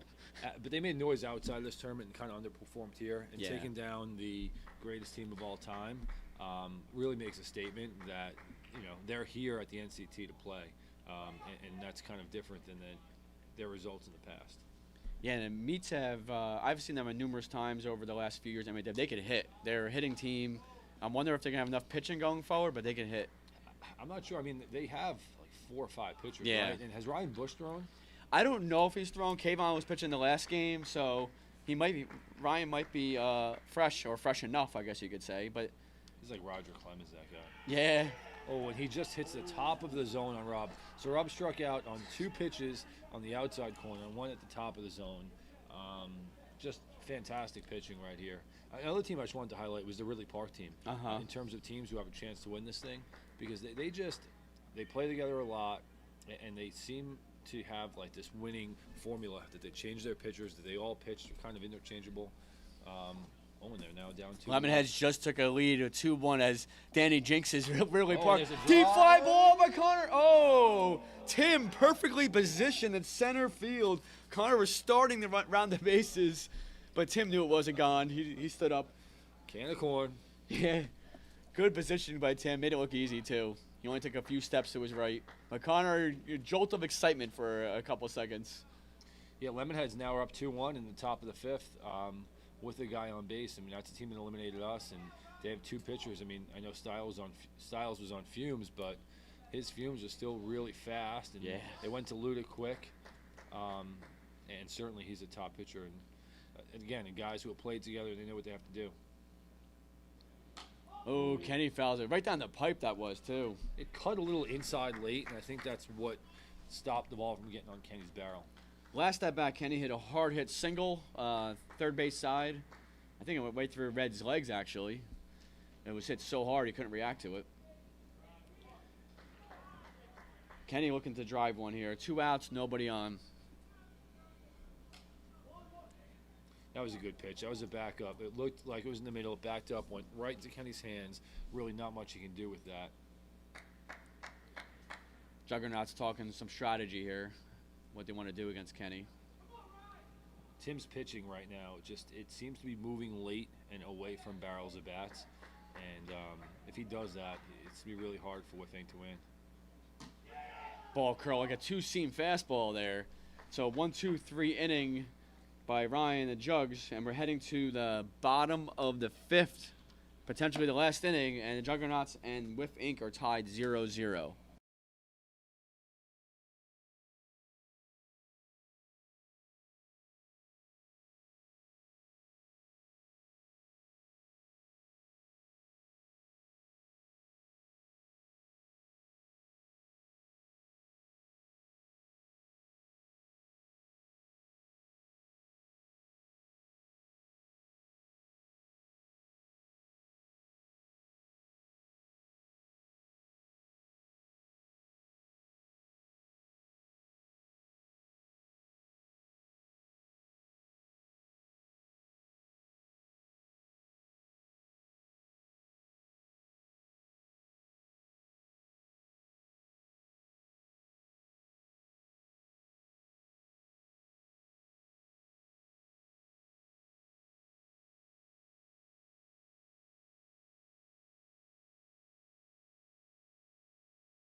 Heading to the bottom of the 5th here, Whitener's trying to send this game to extra innings. You have 0-0 coming up for the Jugs. You got Sarno leading off, followed by Stant and Tim. So is it hard not to think of, as a batter, Danny, here, that like think of hitting a walk-off home run, or you just want to try to have good at-bats? You think about ending the game. Let's be honest, right? And Sarno hits one. Oh, he was right on that. Skies at the center. Connor makes a nice play. He just got under it. Yeah. You know, the only time you don't think about ending the game is if the wind's blowing in a lot, where it's going to be just almost impossible to. But right now, there's really, I mean, we've been blessed this weekend with, even though the flag out there, it looks to be moving pretty strong from our right to left. But if you get one, I think it'll go. So I think you're thinking about ending the game, to be honest with you. And Sarno just missed that one the previous inning. Connor just missed a home run. Again, some good swings the last couple innings. Hasn't produced any runs. Stance up here now for the Jugs.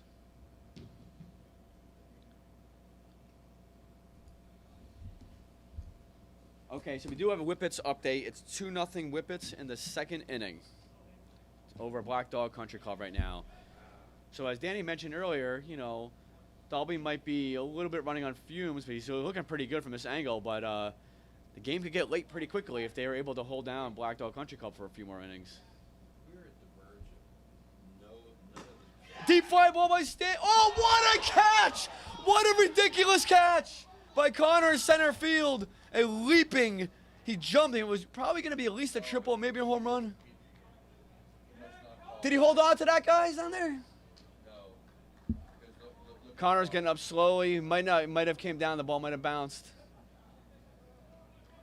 We're trying to find out if he doesn't look that excited, so maybe he didn't hold on to it. But the most important thing is he's okay, though. He's grabbing his lower back. Yeah, he probably landed on his tailbone. That's a pretty Hey, guys, that fell down. Rob gives him a nice rub.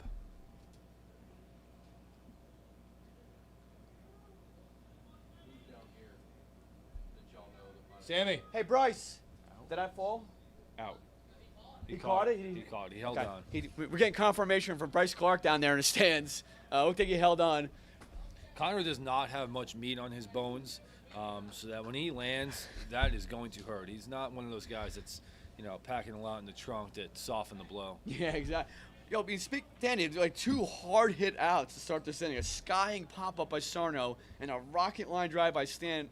Like, they're narrowly missing ending this game. Here's Tim batting now for the Juggernauts. He's trying to end the game right there. An overzealous swing there.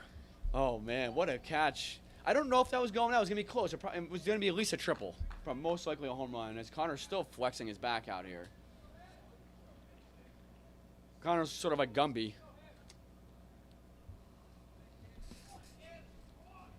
I mean, 2 steps, quick 2 steps, and a leap.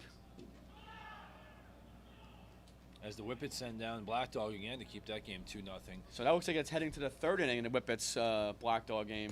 And you have to wonder if Black Dog looked at Whippets as a team that just gave up a bunch of runs. This would be kind of an easy game to get through and on to the semifinals and one step closer to the championship that's been, you know, just out of reach all these years.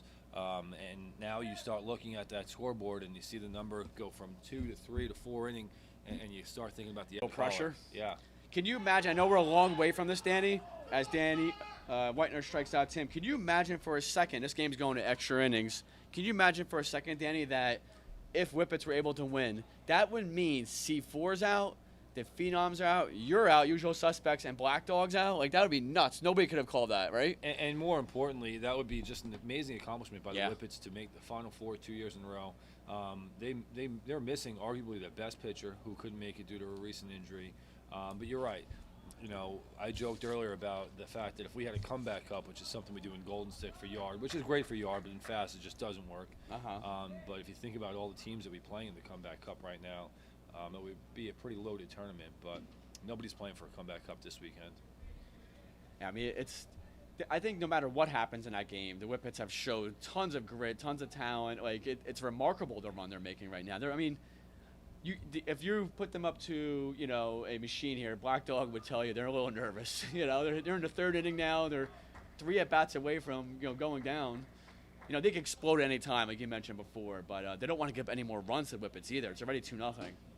Yeah, and, you know, They're good at the bat. Have you faced Whippets pitching before? Did you face him last year? Randy Dalby. The last time I faced him was, I talked about this with him last night, was in 2012 at the GSTC or GSWL Open in Massachusetts. And the wind, we were both pitching against each other. The wind was blowing strong in. I crushed one that was caught in like shallow center field. He crushed one, same situation. We won 1-0 on a bloop. And then previous to that, I'd faced Randy a couple other times. Pool play game in 2010. But, we've only crossed paths a couple times, and we've been at the tournament together for probably close to 20 years now. So going back to this field, we're heading to extra innings, a 6th inning, and Whitener's coming to the plate, followed by Rob and Connor if anybody gets on Kenny. And in the Lemonheads game, there's a man on first right now. Ridley Park's down to their last inning. They're down 2-1. Man on first, 1 out. It looks like Sean's up. Something big might have happened in that game. I hear cheering. Somebody's cheering in one of these fields. Sometimes it's hard to tell where it's coming from.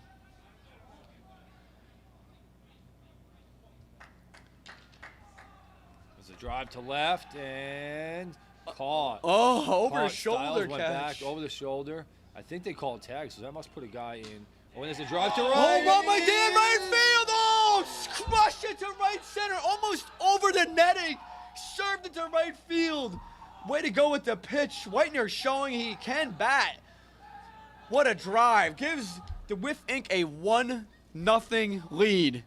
Two things come to mind. I've seen the Mcelraths hit balls like that several times in big spots, just staying low with the swing, line drive to right, driving it out. That was very Mcelrath-esque in the swing. And the other thing is, Whitener didn't bat in the championship game last year.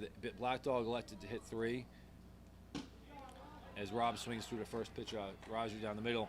But Whitener, it was questionable there, not batting Whitener. And we kind of were happy that they only had 3 fielders. And we knew that Whitener's a good hitter, and he kind of gets some redemption on championship field here.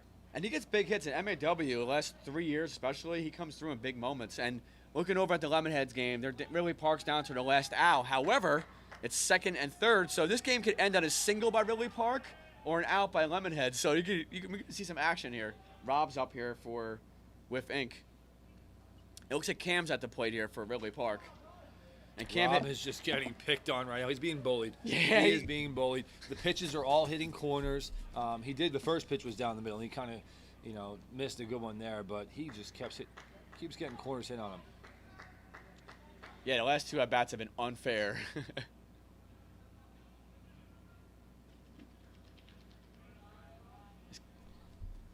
Trying to keep an eye on this game and a corner of my left eye watching the end of the Ridley Park game. Oh, as he swings over a riser, misses the strike zone to end the game, and Lemonheads move on to the semifinals. What a run by the Lemonheads as well. Wow.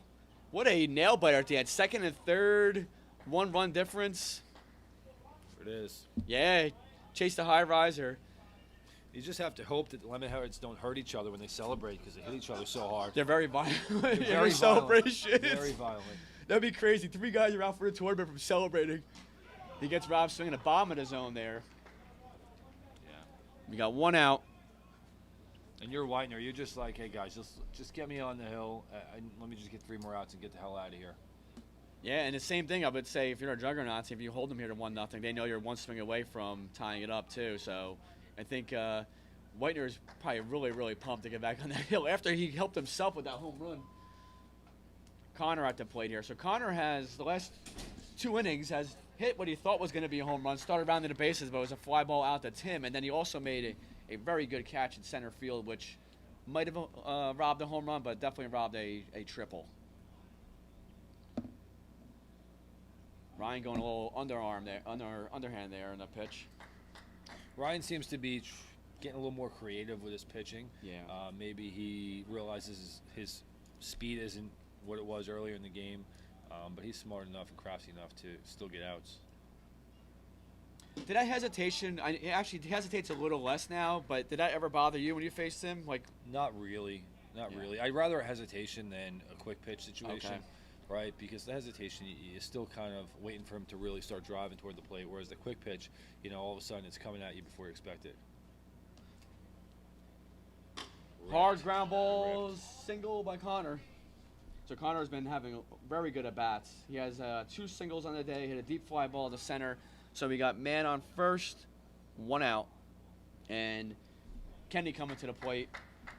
So if you're Ryan, you really got to focus here. It looks like they're talking about things. You really got to hold them at 1-0. You don't want to give Whitener any more runs.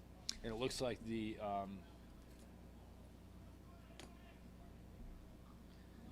trying to get an update in the Whippets Black Dog game here. Yeah, I was hoping they would move the camera from the Lemonheads field to the Black Dog field.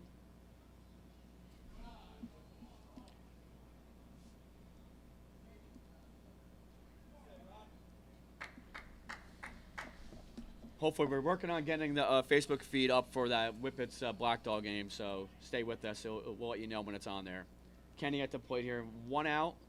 Man on first. We're in extra innings, and if you just joined us, Whitener hit a home run to a blast to right center that was high off the netting, and it was a no-doubter as soon as it was hit off of Ryan, and it's been a very, very well-pitched game. Ryan for the Juggernauts and Whitener for Wiff Inc. Outer corner. Good pitch. That's unhittable. Hey, it looks like they did set something up. Do we know where it is located, that video feed? Not sure. Yeah,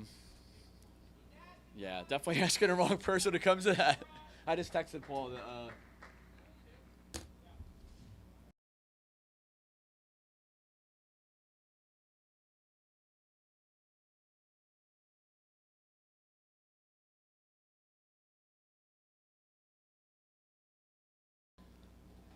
Kenny Battle up there at the plate.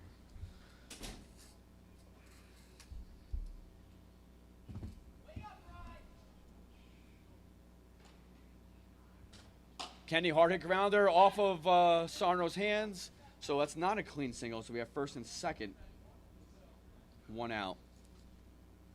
I do like that rule. You know, clean single advances a runner. He would have been on third base, but instead, Sarno got a hand on it. Which, you know, yes, Sarno, he probably wanted to come up with that ball, but it's first and second, 1 out. You know, now they're entering danger territory. Whitener's coming up again. You don't want to give any more runs. You want to keep this at 1-0.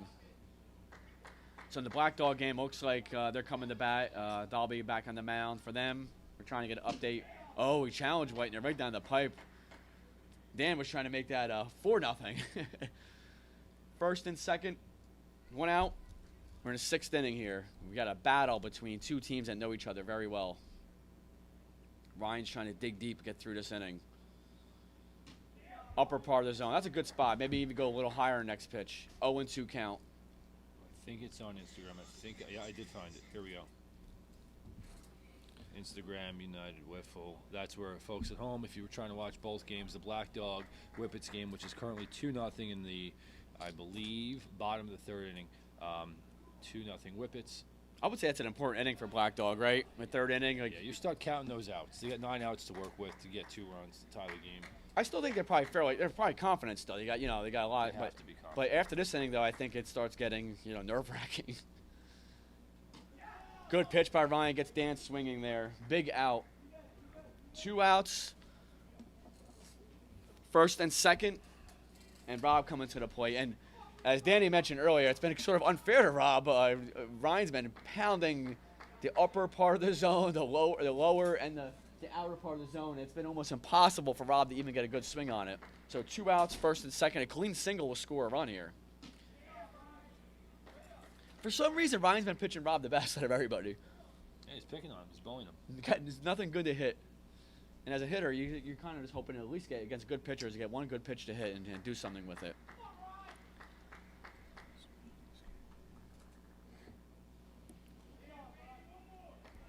All right, 2 strikes on Rob, so they're 1 strike away, Juggernauts, from going to the bottom of the 6th to try to tie this up. As Trappist swings through a beautiful pitch by Dalby on the other field. Yeah, he's digging deep over there, Dalby. Like, it's wild. Gets him swinging the inner part of the plate, upper part of the plate. So, however, Wiff Inc. was able to score a run with a lead-off home run by Whitener, right center, to give his team a 1-0 lead. We're heading to the bottom of the 6th. And coming up for the Jugs, you got Ryan leading off, Sarno and Ben. got Stant coming up. So the only problem I would say there, though, is they kind of, they all can hit, but you probably want Tim to come up in one of these situations to try to tie it up. But any of these guys can hit for the Juggernauts. We'll see if Whitener can pitch one more clean inning and deliver a victory to bring his team to the semifinals. Semifinals right now could be against the Whippets, who are leading 2-0. He's getting ahead of Colin 0-1. So the winner of this game gets the winner of that game? That's correct. And it's 0-2 as Dalby just peppers the zone with that patented riser slider from the 6'6" lanky body of his. And it looks like he's throwing at another level in terms of speed than he was last game. Sometimes, as you know, as a pitcher, for many years, like, all of a sudden you get another gear, even though you were exhausted. You find a little bit. Like and your team's ahead, and you're like, oh, my God, you're pumped up, extra adrenaline. You know. Empty the tank to get to the next step. That's what he's doing at this point. He's really using his legs, right? He's rocking back. Yeah, he's forward. He's lanky. Chasing. So you have the first two guys out, which is very important with Ventresca coming up. So now Jay, a solo home run, only cuts the lead in half. I have a love-hate relationship with Jay, and you were his teammate numerous times. I love him as a player. I hated facing him. He's too good. Ageless Jay. As he drives 1-2 left, and that one is checked up for a single. Didn't get all of it, but he got a runner on. Here comes Matty. Would you say Jay's one of the best hitters that's ever played the game? Undoubtedly. One of the best hitters and one of the best fielders as well. Yeah. But here's Matty. 2 outs, bottom of the third, man on first. Tying run up. And he grounds it to... actually, there was 1 out. He's going for double play here. And they complete the double play?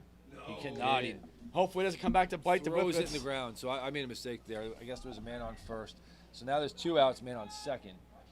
Here comes Ryan, lead off the bottom of the 6th. The Juggernauts need at least 1 run to tie or 2 runs to win. Otherwise, their tournament is over. And Whitener's trying to bring his team to the semifinals. And, thinking ahead here, Danny, let's say Black Dog Country Club comes back and Whitener can pitch. That's a heck of a matchup there. That's what the TV ratings are rooting for. Yep. TV executives want Black Dog and Wiff Inc. They want Whitener versus Griffin. It's going to be interesting. I think the fan of me wouldn't mind seeing the Whippets win just because it'd be awesome to see a team that's running on fumes and just total grit here and hitting their way to further advance in this tournament. Yeah. You have the love-hate relationship with Jay Ventresca. I just have the love-love. Yeah, Jay's awesome, him dude. and Matty, there's only 2 guys I'd rather win more than myself and my teammates, and it's him and Matty. So I'm kind of, even though I'm not supposed to root from the broadcast booth, but I'm rooting for them. Great players. Oh, Just missed with that pitch. So if you're Ryan, are you picking a spot? You're just trying to hit, do anything you can to get a hit or get on base. Yeah, I'm sitting on 1 pitch. If I get it, I try to tie the game up. If not, hopefully I'm gonna get my teammate a chance to walk it off. Oh, violent swing over there by Black Dog. Hard hit. Oh, just foul on the third base side. He ripped that. He turned on it. I wonder if the sun is affecting anything. It's hard to tell up here, but it's the field is pretty sunny now. So Dalby pitching Trepp is over there. I believe there's 2 strikes. He gets looking with a dropper. He looks deceptive out there, Dalby, too, right? With his lanky body, and he kind of hides the ball decently well. Yep, absolutely. Outside of Ryan. Ryan's really battling up there at the plate. 2-1 now? I think so. It's hard for me to keep track of the count. Right, we're watching 2 games at a time. I'm like, I think Red said 3-1, but it's good view, right? Tim Cook's also by us too, and just so much awesome action. It's nerve-wracking out here. Oh, and he swings that. Elevated that ball. Ryan swings right through it. So we have at least 2 strikes, 2 balls, we believe. And in the Whippets game, it's in the 4th inning heading to, right? Top of the 4th? Top of the 4th, 2-0 Whippets. Top of the 4th, 2-0 Whippets. I mean, that would be an unbelievable upset. But as Danny mentioned before, the Whippets had a great run last year. Hard hit ground ball to third base. And Rob, nice play by Rob. Hits the strike zone. Got 1 out. That's a nice veteran play. Rob as a experienced veteran. Yeah, we've seen a few balls booted in that spot on the field, and it goes from heavy grass to grass that's kind of matted down, and Rob did a good job of getting down to his knees and making the play and getting the shore out. And that's a great point here, Danny, because you look at down to third base, it might be hard to see on the screen, but it's sod over there. It's newly, around that was put down on Friday, and it could have took a wicked hop there. Yeah, and then naturally the grass that Rob's standing on has been kind of stepped on a lot by fielders that have been playing in that area. But Rob just took it like it was a grounder from his coach in Little League and made the easy play. Here comes Sarno. Sarno hit a high pop-up right behind shortstop last at bat. Just narrowly missed a home run. He looks confident at the plate here. And 2-0. In the podcast with Tim Dean leading up to the tournament, Sarno talked about the Juggernauts had 3 goals this year. The first one was to win the Mid-Atlantic regular season. The second one was to win the Mid-Atlantic title. And the third one, of course, is to win this tournament. And now they're down to their last out, down 1, against a guy who's been their foe all season, but they've had the better and he just missed that one. But they've gotten Dan's number pretty much all season, and now they're one step away from getting their third goal, but down to their last 2 outs here.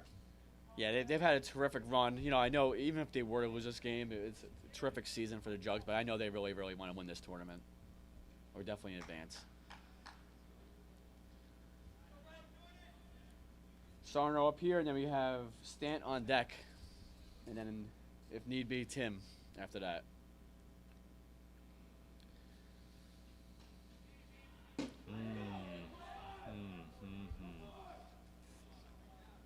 Two strikes on Sarno. Now, what do you think he goes with here? I think he's emptying the tank. I think he's throwing a little harder this inning. I think he's emptying the tank. He smells that semifinal game in the next step, and I think Weiner's just trying to throw these balls past him at this point.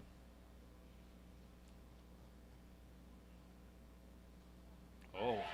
Gets him swinging. It started cutting in towards his hand. He got that was a finger ball. Out now. That was a changeup. That was a finger ball. So he went with the as fast as you can pitch the pitch before, and then went with the finger change on that one. We got 2 outs. So Jugs are down to their last out. Stant coming to the plate, and he has a couple hits this game, I believe. He has a single, or one single, and then he's the one who hit the fly ball, I believe, to Connor. That Connor made that nice catch in center field last inning. We'll have to ask Connor after the game if that was going to be a home run. Oh, and he hits him in the leg. 1 ball, no strike. On deck is Tim. And these two have faced each other many, many times. So it's going to be just pure ability versus pure ability here.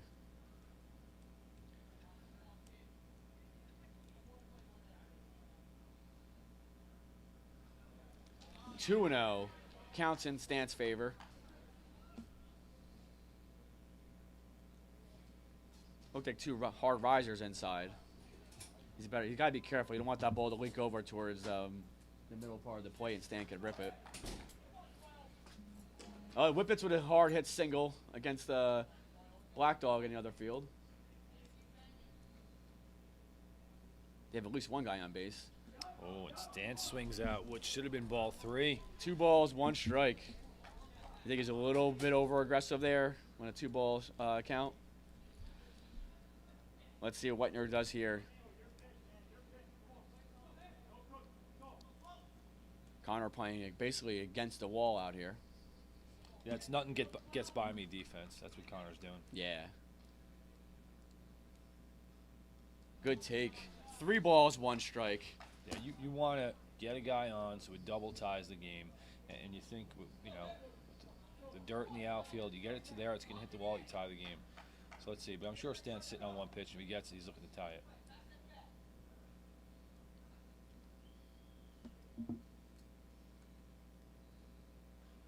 Oh, crushes it! Solo home run to right field! He launched that ball! That was a good 50 feet past the netting. He hit the facade of the luxury Yeah, suites. a 3-1 count.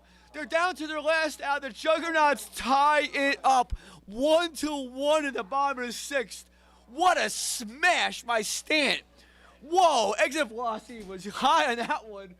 Wow. They are pumped up. He rounded that bases in like 2 seconds, too. Juggernauts down to their last out. That is a heartbreaking. If you're Whitener, that's heartbreaking. 1 out away from making the semis. Stant launches it 1-1. Wow. What a hit. You don't get more clutch than that, Tim, do you? That was crazy. That was hit so hard, a 3-1 pitch, and he saw it over the netting and ended it like, I don't know, 10 rows into the crushed. Tell that there's a net that's 40, Yeah. 50, 60 feet in the air. He hit it over. Yeah, you can't see it probably in the screen, but the netting is a good, what we're saying, a good 30, 40, 50 feet up, and he hit it easily over, and it kept going, I don't know, 10, maybe 10 rows past the netting. That was crushed. 1-1. Here comes Tim at the plate. Now the Juggernauts are looking to win the game rather than tie it. So we got a 1-1 game. This is a whole new ball game here now. And these teams have done this to each other many times the last few years. It's never over to the last out with these two teams. Tim at the plate here, 2 outs. Good spot by Whitener. Whitener needs to, focus again and try to escape this inning. That was unbelievable. It was electrifying. What a swing by Stant. As soon as he hit it, he knew it was gone. From our angle, I couldn't tell if it was definitely going to be fair, but it was easily fair. We were unsure whether it was going to stay there or not. Here's the pitch to Tim. Good take by Tim. So now Tim is trying to. It looks like the Whippets just launched a home run. They had a guy on base too, so they have at least 4 or 5 runs in that field, trying to get the score of that game. Black Dog's body language is definitely down right now. They look visibly frustrated. But you want to know what? As Danny Lanigan mentioned before too, Black Dog has the hitters; they could come back, but you don't want to, try to come back from 5 or 6-0. You want to try to, keep as close as possible. Yeah, 2-0 is a bloop in the blast. Whitener now you really have inning. to get a magic inning together. And So now we're going to the 7th inning. Walk us through that home run. How awesome was that home run, Danny? well, I said beforehand, he's probably sitting on 1 pitch, and if he gets, he's going to try to tie the game, and that's what happened. Wow. So we're heading to the 7th inning. It's 5-1 Whippets now. It's got the update. 5-1 Whippets. So coming up for Wiff Inc., it's Connor leading off, and Connor's been having very, very good at-bats. Kenny, who's a decent hitter, Dan, and Rob coming up for Wiff Inc.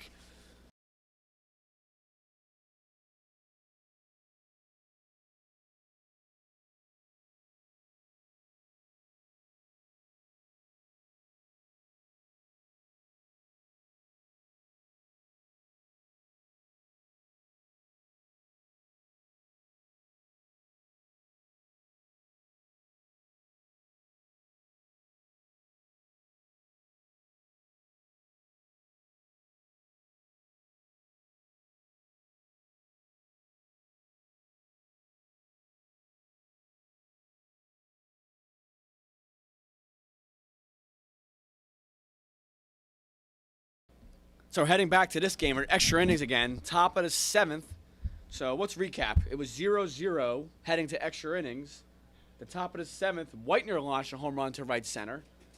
And then we're heading to the bottom of the 6th inning, 1-0 lead. And you can see Wiff Inc. is 1 out away from advancing to the semis. And on a 3-1 count, Ben Stant hit one of the furthest home runs and hardest home runs you're ever going to see. Now Paul Cook's back with me. He was just checking out the score. What a ridiculous home run that was, right? You can't, yeah. Like I still can't kind of believe it. Stan was due. This whole tournament feels like he's been due.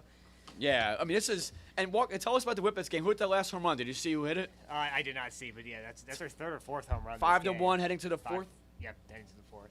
Man, and Danny Lanigan and I were talking about Paul before. Like, what a run the Whippets are on, right? This is insane. Yeah, they've just got on a roll. Like we said, they basically played nonstop since 9 o'clock this morning. So we're at